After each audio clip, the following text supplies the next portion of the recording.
Hi guys and girls, I'm Obsidian Ant and welcome back to Elite Dangerous. Today is the April update, and yesterday Frontier released some patch notes about the update. Now most of it is exactly what we'd expected. Frontier have after all revealed pretty much all the content here. They did do a live stream reveal last week, which I covered in a relatively short video. But one note of interest in the patch notes was regards to the engineering modification called Drag Munitions. But what are drag munitions? Well, basically it's a special effect that can be applied to a weapon, and when you shoot it at your target, what it does is disrupt their engine. It interferes with the distributor. It stops the energy going through to the ENG or the Eng power distribution point, effectively decreasing your thrust capabilities. Now that's how it's worked up until this point. With the April update, that's going to be changed. Effectively, how it's going to work now is that when you shoot your target, it will disrupt their boost capability. They simply won't be able to use boost. Now, keep in mind the type of weapons that this special effect can be applied to. It can be applied to missile racks. Those can be evaded, I guess, from time to time, and you do have countermeasures, but it can also be applied to the fragment cannon. And that is kind of a wide dispersal weapon, and it's very difficult to actually miss your target with that weapon, assuming you've got any degree of proficiency at all. Now, quite naturally, this has sparked some concerns, shall we say, among the Elite Dangerous community, both on the forums as well as on Reddit, and in many other places over Discord and other such areas where people communicate. Effectively, there's a lot of concerns. It's going to disrupt and interfere and perhaps even ruin PvP.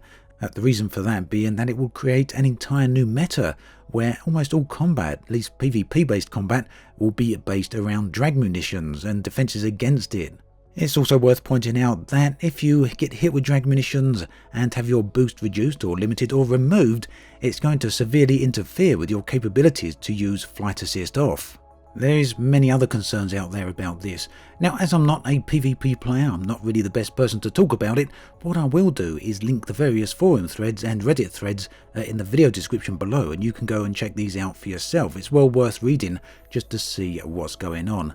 Now, I do know there are some people out there who feel that basically people are whining about this complaint, that they're basically upset, unnecessarily crying or just being salty, but I really do feel that this is a legitimate concern. There's a very real possibility, a very real probability in fact, that this is going to severely hamper or change the way many players play the game. Of course, there are people out there that feel this is a positive change, and we'll get into that in just a moment, but there is another side to this. If you're interdicted by a player in open, for example, and they happen to get you with this drag munitions effect, you're going to have a lot of difficulty escaping. Effectively, you won't be able to boost. The only option you'll have is trying to highway out of it. But without having the capability to boost away, effectively, the enemy is going to be on top of you very, very quickly.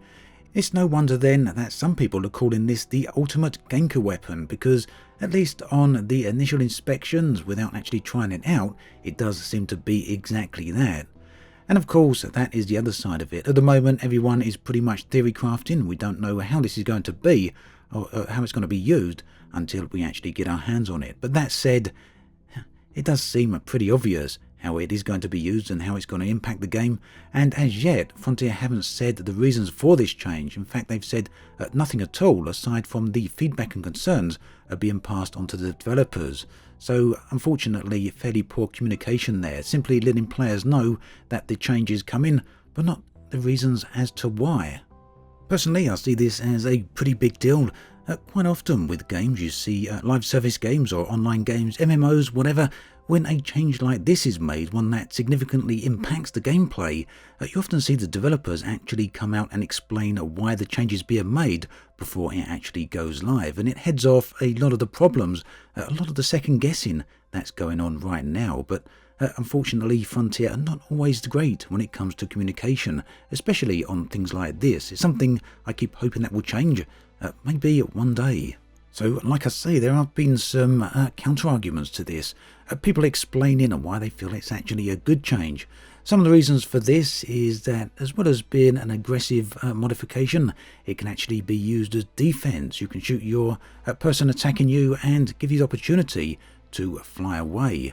The other side of that, of course, is that it kind of reduces the skill level involved in some of the combat. Effectively, it becomes down to the first person to hit. The first person who gets hit by this weapon could be at a distinct disadvantage if they're then unable to return the favour. The other arguments in support of this is that it's a counter to the perma-boost that many people use to get out of trouble or to evade combat or direct combat, as well as being a counter or a way around shield booster stacking.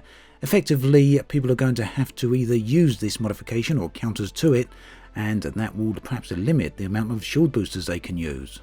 Ultimately though, this, as I say, is still theory crafting, and I really don't want to get into the nuance of all of this here. Again, not being a PvP player, I'm not really the best person to talk about this. But I would love to hear your thoughts on this in the comments section below, so do let me know what you think about this change. Also, we can perhaps revisit it once the patch has gone live and people have had a chance to experiment with it. I'd love to get a bit of feedback and we can basically have a closer look at how this is going to impact the game. As always, thanks for watching, and I'll catch you guys and girls next time.